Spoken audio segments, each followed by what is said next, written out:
The SBA likes to brag about the contract value that small businesses are winning each year, right? So in 2022, I think it was something like 150, 160 billion dollars. But that means we didn't win prime contracts that went full and open to large businesses. We missed out on close to $500 billion worth of spend. Now, we're not going to win that contract to build an airplane. We're not going to win the contract to build a battleship. There's definitely things like that. But there were a ton of contracts that absolutely should have gone to small businesses, but didn't.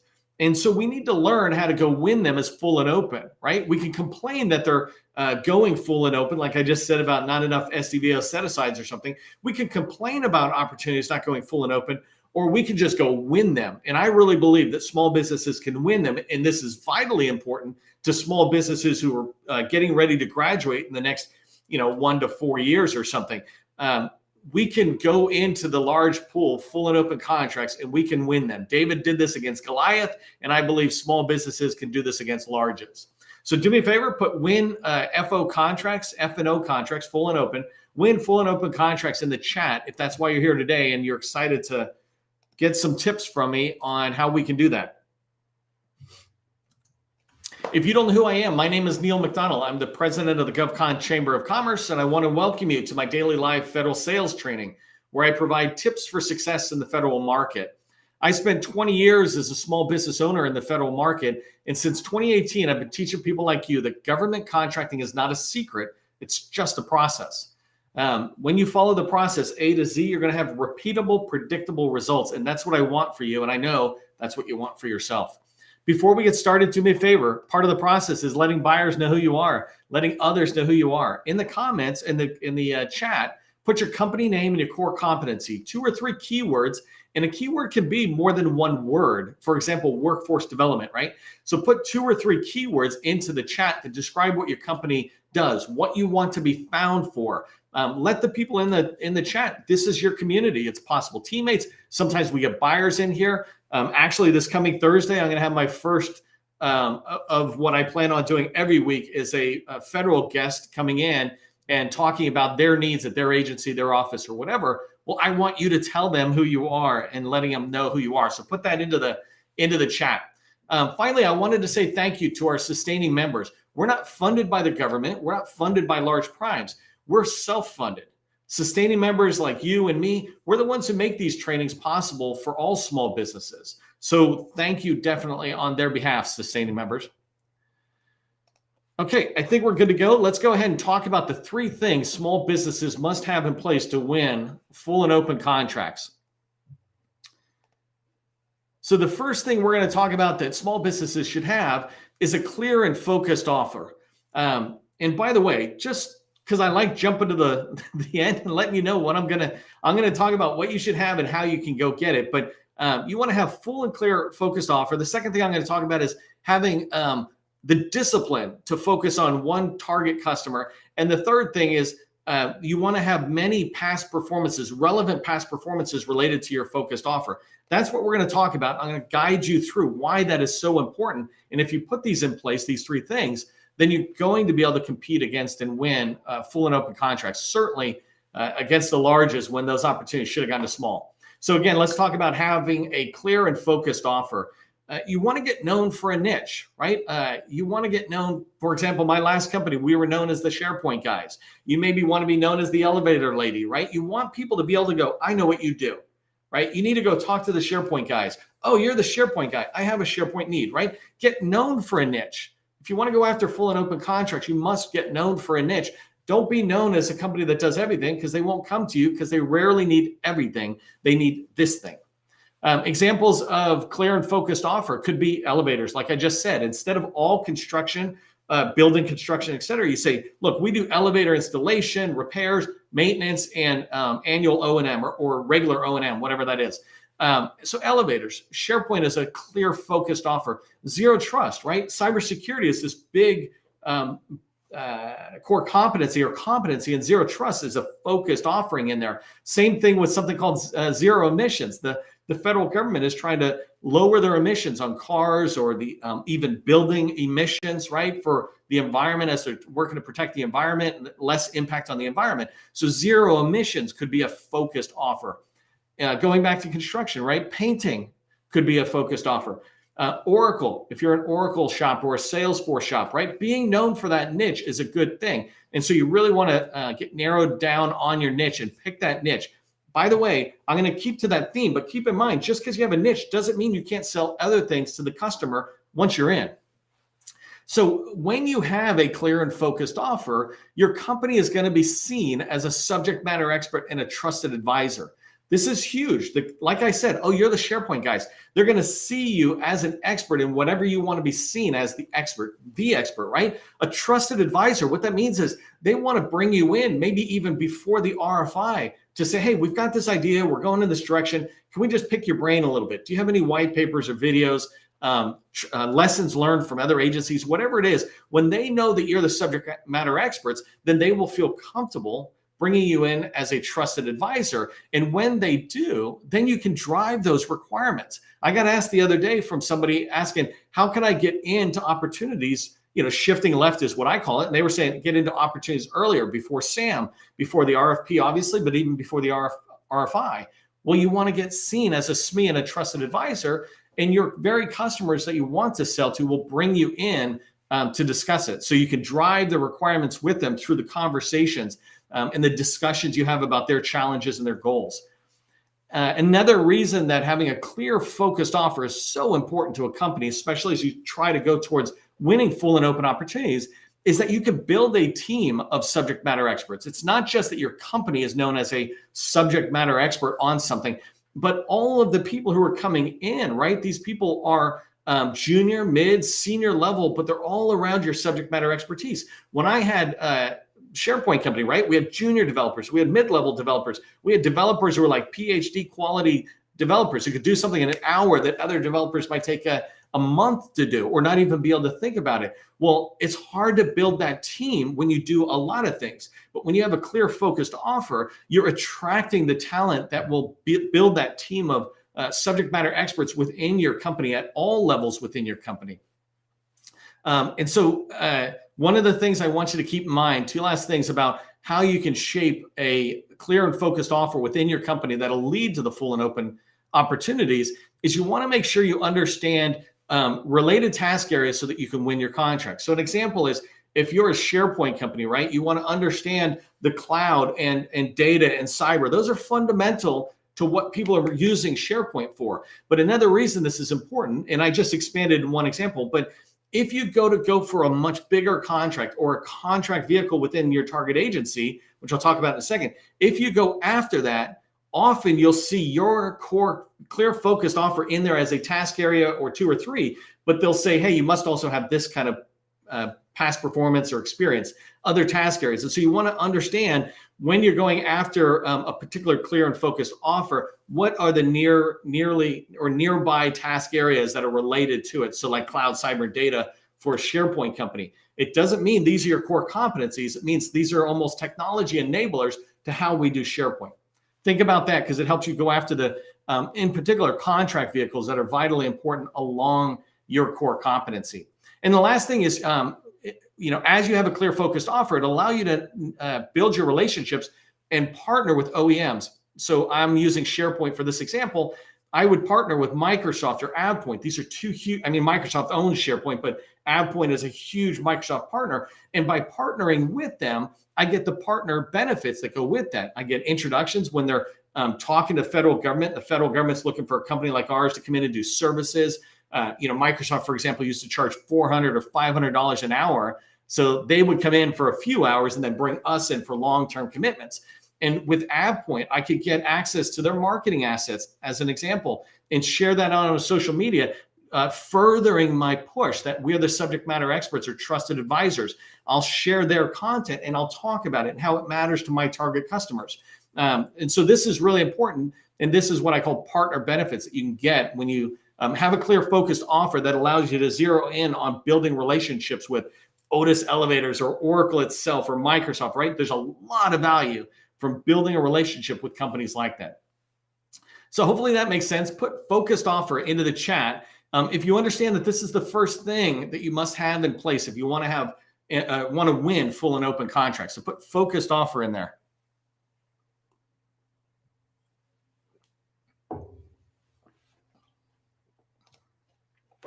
So the second thing that you want to have in place if you want to win full and open contracts is the discipline to focus on one customer. And I got to say, of everything I recommend across all of my trainings, and I've done almost 300, I think, in the last 12 months, this is the hardest thing. FOMO is a big, real challenge to everybody, but to small businesses in particular. But you need to have the discipline to focus on one target customer. And I'll make it easy for you. It can be a department. It doesn't have to be a subordinate agency like CDC within HHS. It can be the whole HHS. But it needs to be a customer that's large enough annual spend in what your focused offer is, right? If you have a clear focused offer, you want to make sure you have one target customer that is big enough, that spends enough on what you sell, that you can grow, and then you can grow into the full and open opportunities. So an example is, if you do IT services, perhaps the forest department is not the right place to go. Forest services under USDA, perhaps that's not the best place to go because they don't spend a ton on IT. But if you're in anything to do with forest services, fire, roads, all the different installations and national parks that are around, if you support that actual activity, then that's a great place. If you're in construction, a great department would be the United States Army Corps of Engineers, because they are the federal government's construction arm. Independent of all the other construction going on, that's who is defined as the experts, right? And so it's important for you to choose that right customer. But if you want to win full and open contracts, you need to have one target customer. And I'll tell you why. First thing is, as you're in there and you're continuing to grow your business, you're going to be inside the wire.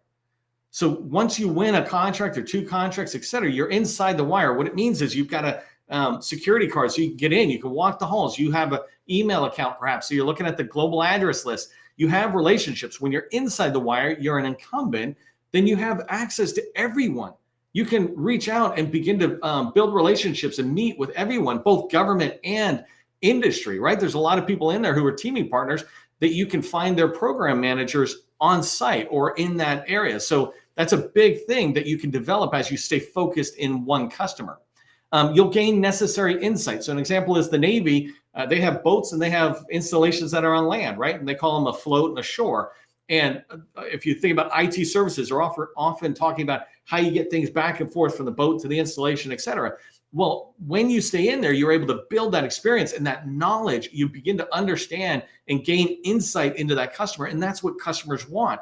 When you try to win full and open contracts, they're going to want you to understand their agency, not just their mission, but how we work. And any certifications that they have that are unique to them, you'll be tracking on. When you're in a single department, right? Another reason this is very good, it helps to, going after full and open contracts, is that you can build relationships across agencies, across commands. An example is when I had a contract at the Department of Homeland Security a few years back, it was an enterprise architecture contract at the headquarter level of Homeland Security. But I worked with chief architects at every single component agency within DHS. And so I was able to build those relationships, and I was able to gain a reputation through word of mouth. It's like, oh, do you guys know Neil? Do you guys know this company? Yeah.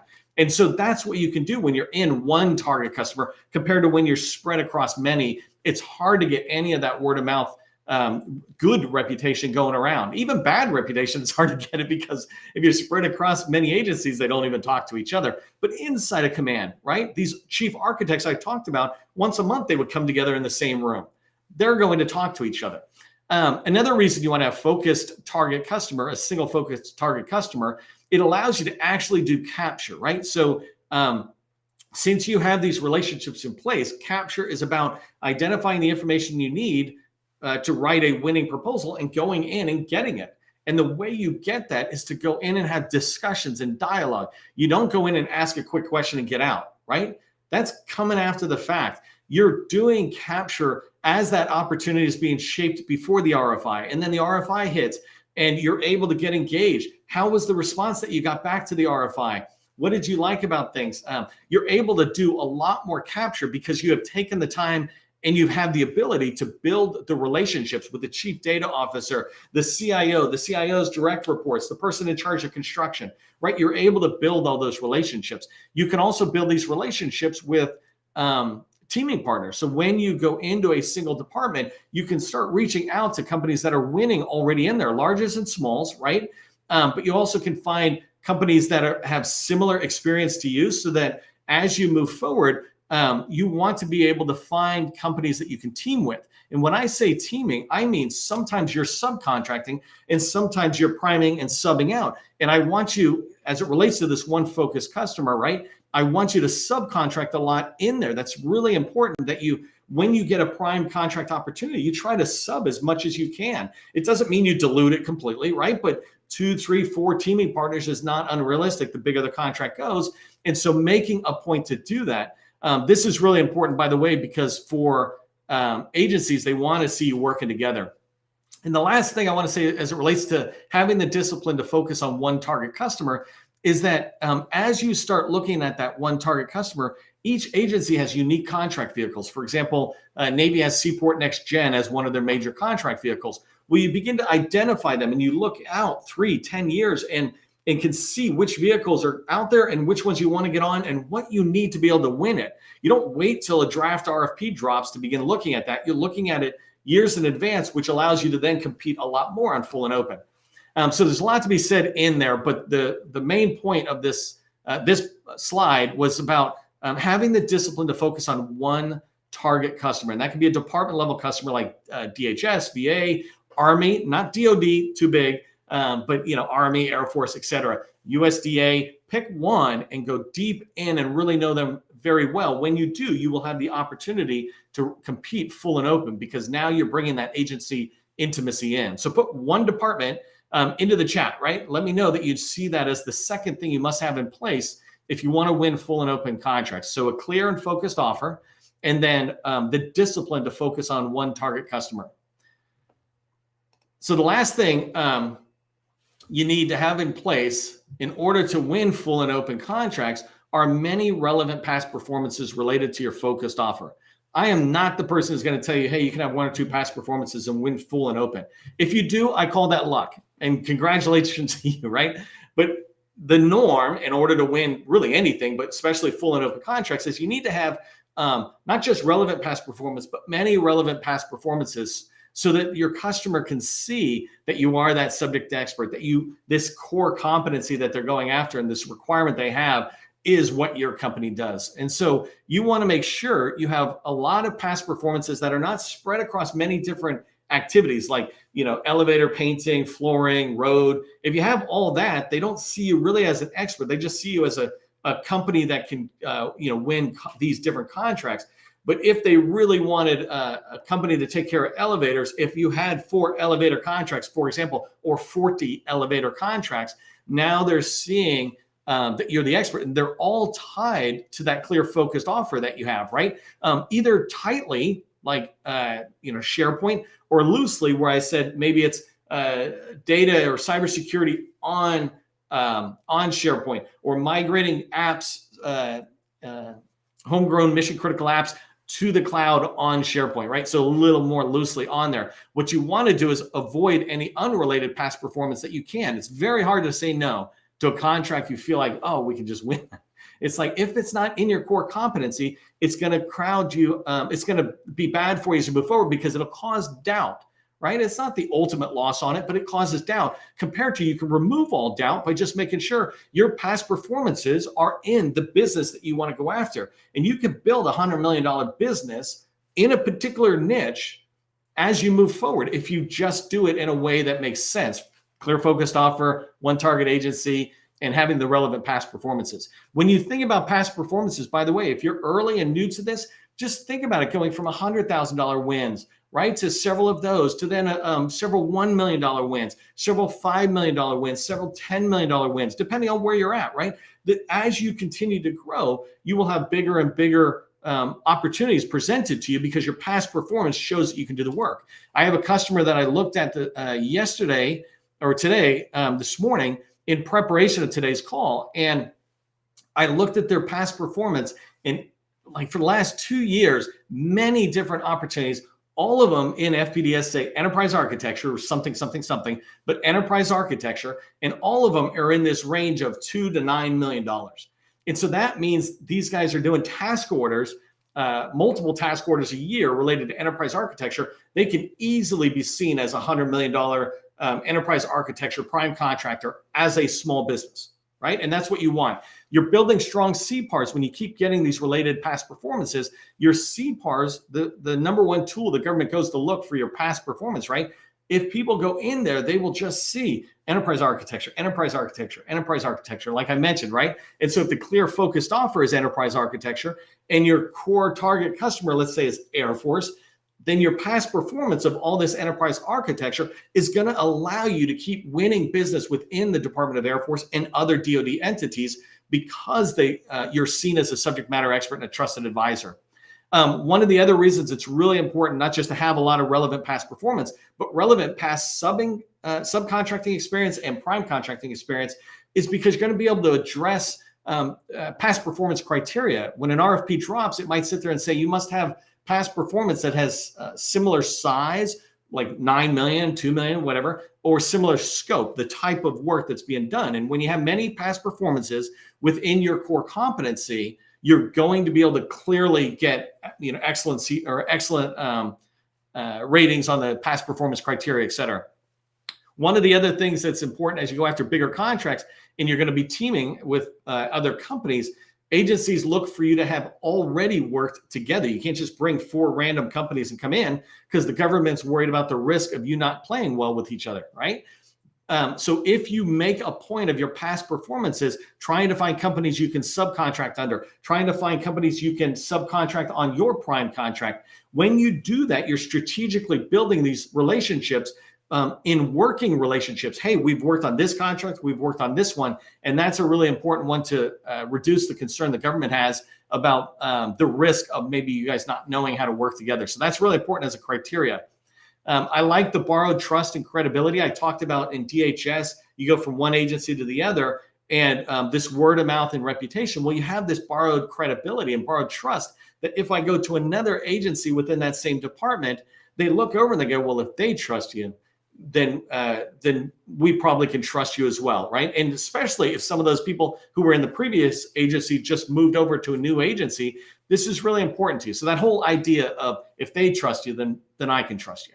And the last thing I want to mention, and this is hugely important to me, on how you can grow strategically, because you have a clear and focused offer targeting in one agency, you can pull key personnel from existing customers and put them on new contracts, these new ones you're going after. And you can show that this new contract, we're going to have these people who have worked for our company for a while and they've worked in this department for a while. They're going to be the key personnel on this contract. And the way you do that is you just make sure that you're pulling them off of existing customers. And because you have a great relationship with your existing customer, you can bring junior or newer folks into the existing contract, show them a little transition time together and say to them, look, this person's transitioning to another contract, but they will be right available 24/7, basically, if the new person needs any questions answered.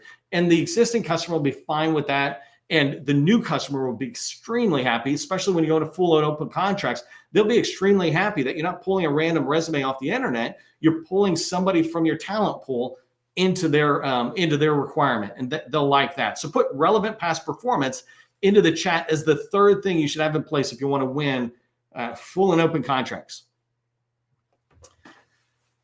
Small businesses can definitely win full and open contracts, right? This is a 25-minute fire hose way of talking about how you can win full and open contracts, but small businesses can definitely win full and open contracts. But it takes establishing a plan that includes having a clear, focused offer, having the discipline to focus on one department level target customer, and only pursuing opportunities that are going to lead to past performances related to your focused offer. As long as you create a plan that has those 3 main points in it, then you're going to be able to compete against full and open contracts, and certainly compete against the largest. If you found value in today's training, do me a favor, become a GovCon Chamber of Commerce sustaining member. Help others benefit from your support. If your company's struggling to start and build relationships with federal buyers, consider my 90-day BD Accelerator workshop. You can just reach out to me on LinkedIn if you got questions, you want to learn more about that. And remember, government contracting is not a secret, it's just a process. I'll see you in tomorrow's training.